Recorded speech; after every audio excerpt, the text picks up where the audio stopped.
Envie de chanter, envie de danser, Isabelle? Tout à fait. Isabelle Trébuc, bonjour et merci beaucoup d'avoir répondu à mon invitation. Vous êtes la directrice de l'école internationale Tahiti Massage.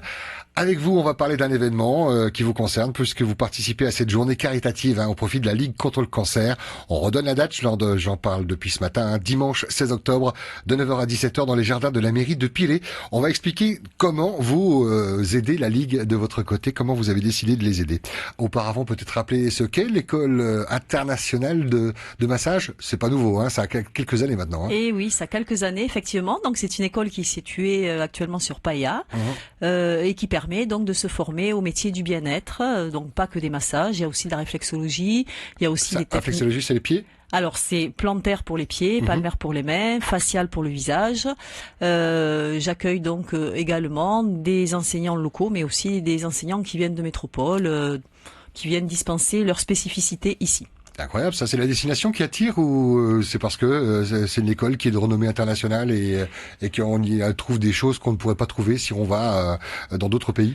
Mais écoutez, il faut croire que elle a bonne réputation puisqu'il y a beaucoup de plus en plus de personnes qui viennent de métropole à Tahiti se former pour les formations de l'école. Et il faut reconnaître que quand même la destination Polynésie fait toujours rêver. J'imagine. Alors vous êtes responsable donc des 3700 masseurs masseuses qui sont sur le Fénois. Il y en a beaucoup. Il y en a beaucoup effectivement qui sont passés par l'école. 3700, c'est un chiffre inventé évidemment, mais pour dire que le fait d'avoir cette école présente ici au Fénois, alors que c'est plutôt petit, ça veut dire qu'il y a beaucoup de gens dans ce domaine. Alors il y a beaucoup de gens dans ce domaine. Effectivement, à Tahiti, c'est quand même culturel, le massage. Donc c'est très bien de à nouveau s'approprier ces techniques de massage. Mais je forme également beaucoup de personnes qui sont de passage ici et qui repartent après s'installer ailleurs à l'international. Mais l'école se déplace aussi. Donc là, il y a une ouverture sur la Nouvelle-Calédonie, sur les formations de massage, sur l'île de la Réunion et régulièrement donc en métropole aussi, prochainement au Japon. Donc c'est vraiment à une échelle de plus en plus grande. Je pense que la Polynésie plaît de plus en plus. Oui, d'autant plus qu'on parle beaucoup du tourisme et de ces structures d'accueil, que ce soit les bateaux ou bien les hôtels, qui sont amenés à avoir des structures, des spas, des endroits où on se relaxe, où le massage fait partie de ce bien-être. Et justement, la compagnie aérienne Air Tahiti Nui, qui est partenaire de mon école, m'invite à développer le massage tahitien à l'international pour justement véhiculer une autre image de la Polynésie. Sable blanc et cocotier, bon, tout le monde le sait, mais aussi au travers de tout ce qui est culturel, dont le massage, effectivement, fait partie. Est-ce qu'on n'a pas encore des choses sur le massage? Est-ce que tout est dit ou alors est-ce que on peut encore inventer des types de massages pour sortir un petit peu du cadre?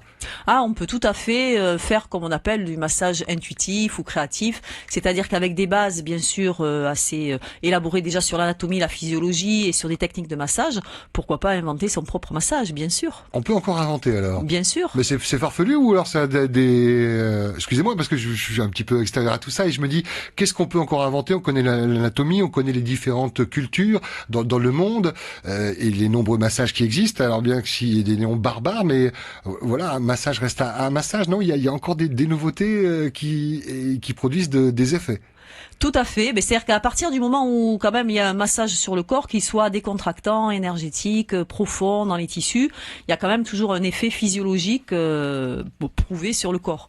Et après, certaines personnes vont avoir, en fonction de tous les outils qu'ils ont à leur possession, une intuition de faire un massage particulier à un moment T bien précis.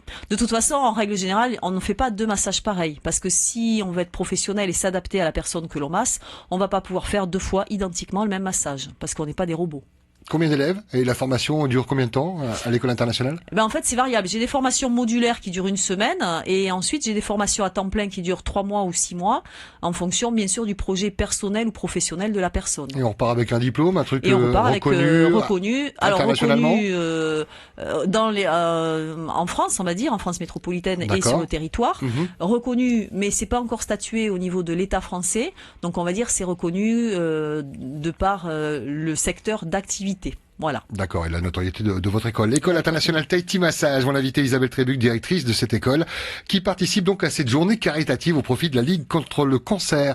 Ça s'est fait comment ça, la jonction entre la Ligue et vous? C'est vous qui avez pris contact? C'est eux qui ont pris contact? Voilà, c'est-à-dire que j'organise déjà depuis quelques années des journées caritatives régulièrement. Il y a eu le Téléthon. Voilà, il y a eu le Téléthon, il y a eu Te Ao Nui, l'association Te Ao Nui, il y a eu la saga là au mois de juin aussi où on a organisé ça. Et donc j'estime que quand on travaille dans les métiers du bien-être, c'est important à un moment donné de se tourner vers les autres réellement et de donner un peu de bien-être aux personnes qui en ont grandement besoin. Donc du coup, je trouve toujours des associations dont le but est vraiment caritatif de notre part. C'est-à-dire que là, j'ai vraiment un groupe de bénévoles autour de moi, que ça soit des stagiaires en massage ou des professionnels qui sont déjà installés. Et qui se prêtent au jeu de venir se prêter au jeu bénévolement toute la journée. L'objectif, c'est de masser un maximum de personnes de façon à récolter un maximum de fonds pour reverser dans la totalité à la Ligue, là, notamment pour le cancer. Concrètement, un don, un massage, un don. Voilà, en fait, c'est pour inciter un maximum de personnes à venir faire un don pour la Ligue et d'être récompensées, entre guillemets, par un petit massage. Oui, c'est ça, le bien pour combattre le mal. Voilà. Alors, ça va se passer dans un endroit plutôt sympathique, les jardins de la mairie de Pirée. C'est important, le cadre, que ce soit pas du béton, qu'on puisse respirer, pas de bruit. Tout à fait.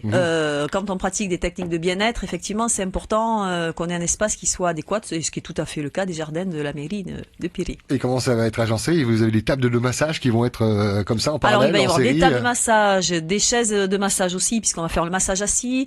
On va avoir des chaises pour la réflexologie plantaire, on va avoir des chaises pour la réflexologie faciale. Enfin, on va vraiment proposer beaucoup d'activités concernant le bien-être. Donc, il y en aura pour tous les goûts. Et on paye combien Alors le don est libre, puisque c'est un don quand même, c'est un don, donc c'est pas fixé, on peut donner 100 francs, 1000 francs, 500 000 francs si, voilà. si on veut. Alors après ce que je dis, c'est l'objectif de la journée, c'est pas de venir se faire masser pour pas grand chose. L'objectif c'est vraiment de venir faire un don. Donc on invite les gens qui vraiment veulent faire un don, au niveau de ce qu'ils peuvent mettre, bien sûr, peuvent ou veulent.